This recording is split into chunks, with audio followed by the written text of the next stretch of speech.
From the studios inside the Lawrenceville School's historic Pop Hall, I'm Maggie Blunden, and this is L10 News. From the KAC to Clark, Lawrenceville has many venues to showcase musical talent. This week, we caught up with a campus musician who performs from his room.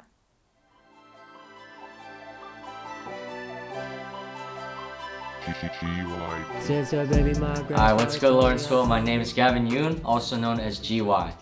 So when did you start making music and why?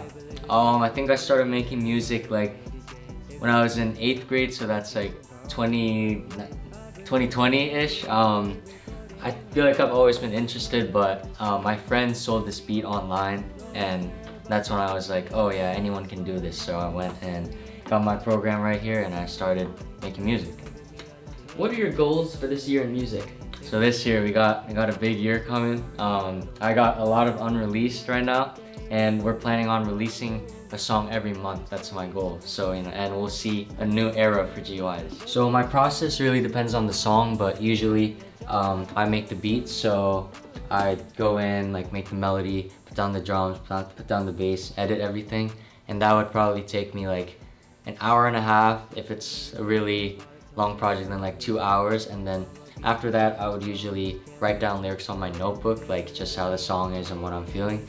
And then after that I'll probably take like another hour and a half or 2 hours to record, just like get everything perfect. I've been working every day, recording in my room. Don't care what others say, we moving fast, we going slow. After that we go through like the mixing process, make sure, edit my vocals, make sure everything sounds good. And then that's kind of the whole process. So I guess if you added everything up, it would be like 3 to 4 hours for like a full song, maybe even 5. What have been some of the biggest challenges you faced in your music career, and how did you overcome them? I feel like I had like I was running out of ideas on what songs I was gonna make, and I feel like there's a point where my songs weren't improving, I felt like, but last summer I started recording a lot, and I think my songs have definitely improved since then, so I'm happy about that. What do you consider to be your most significant achievement or milestone so far? I mean, nothing specific, just like putting my music out there and like having people listen to it, and people like know my music, and just that makes me happy. My favorite part about making music is once you like do all that hard work and then you sit down, you listen to it like back again, and it sounds good. It's the best feeling in the world. What advice would you give to fans or artists looking to make their own music? I feel like when you look from like an outsider's perspective, it might look like very difficult, but like once you get started, it's actually like not as hard as you think, and it's like really fun. So just like go for it if you want to do it.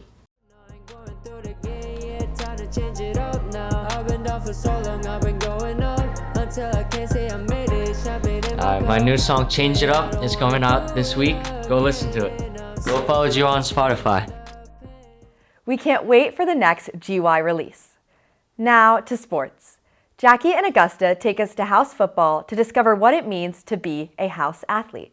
We're back with your favorite newscasters, highly recommended and requested. Augusta, a senior. And Jackie, also senior. What are you doing today, Jackie? We're gonna go through house sports, house football, and show you guys what it means to be a house athlete. Awesome, let's do it. Banker! Are you a member of the house team for Hamel? Yes, I am. What do you guys do to train? Lots of hard work goes into it. We run so many routes and passing drills, and I'm a monster on defense, so I gotta do conditioning for that, and yeah. Guys, there's halftime right now. I want to hear what they're gonna say in their halftime to prep. I want to hear the advice that they have to give, because next time I'm out on the field, I can take it in. So let's go. Cleve, can we get in on your huddle? I want to hear the advice. It's too easy, honestly. It's too easy for Cleve. This is just a normal for us. We're undefeated right now. Undefeated? Wow. Great season for the boys. I'm really proud of them on it. It seems to be fantasy football that Tim's describing. We don't have a winning season at this point. We down by a bunch of points, but. So you lied about. If I lie, my nose grows. Dickinson! How's the game going so far? Fantastic. We're winning. Why is it fantastic? We're winning like 32 13 right now. Feeling good about this game. That's interesting because the other team said that they were winning. By 30 points right now. We're gonna have to probably put in our backups. I don't know what's going on with Dickinson. Backups? Right now, but yeah, well, they lied. It's like 30-12. Okay, who can we really believe? What's the score? 32-13. Okay. You're gonna see when the game ends. All right, boys. We're down right now, right? Yeah. But we can bring it back. It's only halftime, right? Yeah. We got an entire half to bring it back, right? What tactics have you guys been using this game to take the lead? We usually don't have the same optimism that we do now. It's all in the optimism. That's so true. If you stay in the game, we're gonna win, right? You can't psych yourself out. Stay strong, boys. We got this. Well, best of luck for the rest of the game. All right, thank you. We're here with Henry Kastenberg. and he is out of breath from working so hard in the game. It's halftime. And Henry, what do house sports mean to you? Absolutely everything. You know, here at Lawrenceville, in the winter I play hockey, but it's not as much of a deal. You know, house sports with the Hamel house football in the fall, house disc in the spring, it really defines the Lawrenceville athletics experience. That's great. You sound like a seasoned house athlete. Why do you love doing house sports? Well, I just love it. You know, I love being with the boys. I love winning. Hamel's out here undefeated, much like the Philadelphia Eagles to start the season. But as we've seen, even the best teams in the league, like the Eagles, can lose. So, gotta stay strong. Gotta keep going. Thank you, Brian, Jackie, and Augusta. From lockouts to injuries, public safety is always ready to help. This week, Celine, Ray, and Sophie ride with public safety to learn more about their duties. I'm Ray Taft, and today we're with Public Safety, Mr. Burns and Mr. Sutter. Let's get going. What is your background in safety, Mr. Sutter? So my experience comes from my last career. I was a police officer for 27 years in Princeton, and I went up through the ranks. So I spent my time in every position within the police department, culminating in the chief of police. What's the most common reason that someone calls public safety? I'm guessing lockout. Yeah, I would say lockouts are at the top. I think maybe for transports, people that have injuries that need to be transported. You can always call us if you need, obviously if you're ill and need to be transported, we can transport you to health and wellness. But if you have a twisted ankle and you're on crutches, that's our job. You call us and we'll take you from location to location. All right, if you can tell us this without dropping any specific names, which house causes the most problems on campus? So I can answer this in a couple ways, actually. And I would say, since I've gotten here, I've been so pleasantly surprised with the lack of problems that we have with the students. It's been, really, every interaction I have with a student has been pleasurable and respectful and kind.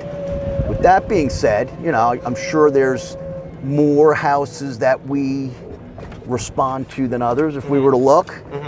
And I would probably have to say it's more of our older students, the more senior students that are kind of more forgetful at times. How has public safety changed over the last few years in terms of new technology? That's a great question. So the answer is it's always changing. Technology is still changing so quickly, but we have different software platforms that we use for a variety of things, whether it's software that we use for access control, any cameras that we have, that type of software, to even the technology that we use for mass communications in an emergency. All right, where are we headed now? So I was going to take you over to the new Buildings and Grounds and Public Safety building. All the systems that are in our gatehouse at our communication center are also in here. Okay. So we could run all our campus safety from right here. Great. What's the total strength of public safety in terms of vehicle and manpower? So we have about 13 full-time officers, and we complement that with about 12 part-timers. Great. And then vehicles? Vehicles, we have 2 golf carts and 2 motor vehicles. Awesome. Well, thanks for the interview. That was great. Pleasure. Thank you for having me.